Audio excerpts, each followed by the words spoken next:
এরকম খবিসের মতো আমার দিকে তাকিয়ে আছিস কেন? নাকি তোর চেহারাটাই এরকম? বের কর। বের কর মানে? কি বের করবো? মানিব্যাগ বের কর। মানিব্যাগ বের করবো মানে? তুই ছিনতাইকারী তাই না? এই মুখ সামলায় কথা বল। আমি ছিনতাইকারী না, তুই ছিনতাইকারী। কারণ একটু আগে তোর সাথে আমার ধাক্কা লাগছে, সেই সুযোগে তুই আমার পকেট থেকে মানিব্যাগ নিয়ে নিছিস। এই দেখ, আমার পকেটে মানিব্যাগ নাই। মানিব্যাগ বের কর, চুন্নি কোথাকার। এই, আমার পোশাক আশাক চলন বলন দেখে কি তোর আমাকে চুন্নি মনে হয়? অবশ্যই তোর চুন্নি মনে হয়। তুই হচ্ছিস ভদ্রবেশী চুন্নি। আমার মানিব্যাগ বের কর, চুন্নি। আর একটা ফালতু কথা বলে থাপড়া তোর কানের পর্দা ফাটাই ফেল। বল দোস্ত, 7 নাম্বার সেক্টরে তাড়াতাড়ি আয়। একটা ফালতু ছেচর ছেলে আমাকে এখানে অ্যাটাক করছে। বল, 7 নাম্বার সেক্টরে একটা মেয়ের লগে আমার ঝামেলা হয়েছে। জলদি পোলাপান নিয়ে আয়। Good job boys. তোর বান্ধবীর এখন আমার বন্ধুদের হাতে বন্দি। এবার তোর কি হবে চুন্নি? প্লিজ প্লিজ আমাকে মাফ করে দেন, আমি বুঝতে পারি নাই এতগুলা ছেলের সাথে আমাদের লাগতে আসা উচিত হয়নি।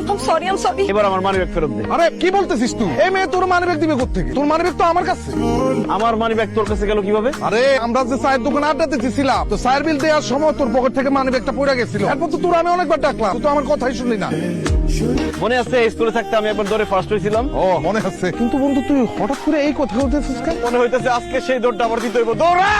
আব্বা আমার ভোগে লেগে আব্বা আমি কি করব আব্বা? ওই ছাড়া আমার আব্বাটা কইছে আমার মায়ের লগে তোর বিয়ে হইছে। এই খারাপ পায়ে গেছি। না, আমি আমার বান্ধবীর ছেড়ে কোথাও যাবো না। যাবি না? তাহলে একদম চুমা দেবো। তোর এত বড় সাহস, তুই আবার আমার রিক্সার সামনে দাঁড়াইছিস? তাহলে এই তুমি সেই তুমি। ওই দিন একটা ভুল বোঝাবুঝি হয়েছে, তার জন্য সরি। চলো আমার সাথে চলো। তোর সাথে যাবো মানে? আরে তোর সাথে কই যাবো? বিয়ের আসরে? খবরদার মুখ সামলায় কথা বলবি। আমি তোর সাথে বিয়ের আসরে যাবো কেন? বিয়ে করতে? স্যার স্যার, আপনি আমার বান্ধবীকে বাঁচান। দোস্ত তোর অনেক ধন্যবাদ দোস্ত, যে আমার মানুষ আমার বাঁচালি দোস্ত। আব্বা বিয়ে হইব আব্বা। আরে রাখো তোমার ধন্যবাদ। এই মিয়া, এই তুমি কার মেয়েরে ধরে নিয়ে আসছো? আপনার মেয়ে নিয়ে আসছি। আরে এটা তো আমার মেয়ে না। হাই হাই, কি বলেন? এটা আপনার মেয়ে না, তাহলে কার মেয়ে সে? আরে এটা কার মেয়ে আমি কিভাবে জানবো? আব্বু, তুমি আমারে খুঁজতেছো? এই যে আমার মেয়ে চলে আসছে। এই হারামজাদি তুই কই গেছিলি? বাথরুমে গেছিলাম। তুমি তো জানোই বাথরুমে গেলে আমার অনেক টাইম লাগে। কাজে সাহেব বিয়ে করা। আরে রাখেন আপনার বিয়ে। হাই হাই, এটা যদি আপনার মেয়ে না হয় তাহলে কার মেয়ের আমি চলে নিয়ে আসলাম? ও কি? মুখ হাতের বান্ধন খুলে দে।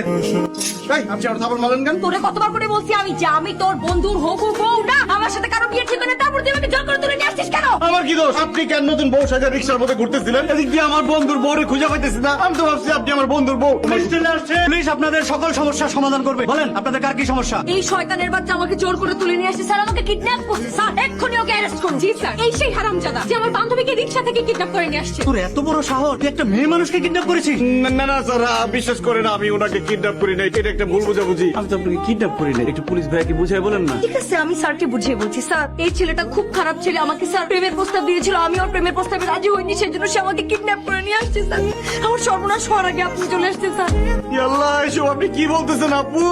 স্যার স্যার আপনি আমার বন্ধুর সাইড আছেন স্যার। আমার বন্ধু নির্দোষ, সে কোনো দোষ করে নাই। ওই মেয়ে যা বলছে স্যার সবই মিথ্যা কথা, সব বানোয়াট কথা স্যার। আমার বাদরে কোনো লাভ নেই। যে মেয়ে ওর বিরুদ্ধে অভিযোগ করে গেছে সেই মেয়ে এসে অভিযোগ না তোলা পর্যন্ত আমরা কিছুই করতে পারবো না। স্যারের পা ধরে আর কান্নাকাটি করতে হবে না। আপু চলে আসছে, আমাকে তারা নিতে চলে আসছে। আমি জানতাম আপনি খুবই মায়াবী, দয়ালু, পরোপকারী। আমার মতো একজন মাসুম নিরীহ বাচ্চা জেলে পয়সা মরবে, এটা আপনি কখনোই হতে দিতে পারবেন না। স্যার তালাটা খুলে দেন। আমি তোকে এখানে ছাড়া নিতে আসি না। সে আমার ইজ্জত নষ্ট করছে, সেই জন্য আমার ভালোবাসার মানুষ আমাকে ছেড়ে চলে গেছে। স্যার এখন আপনি বলেন, এই সমাজ, এই এলাকার মানুষ, পাড়া মহলার মানুষ কি আমাকে একসেপ্ট করবে? স্যার আমার তো মনে হয় আমার আর কোনোদিন বিয়ে হবে না। স্যার কোনোদিন না। তোর বিয়ে হবে? তোর আমি বিয়ে করাইতেছি। তুই যেহেতু বলছিস আমি তোর ইজ্জত নষ্ট করছি, কেউ তোর বিয়ে করবে না, আমি তোর বিয়ে করবো। বিয়ে করবি? আয় বিয়ে কর আমার। অসম্ভব, তোর মতো গুন্ডাকে আমি জীবনেও বিয়ে করবো না। দরকার পড়লে আমি সারা জীবন কুমারী হয়ে থাকবো, তারপরে আপনি তাকে ক্যান্সার।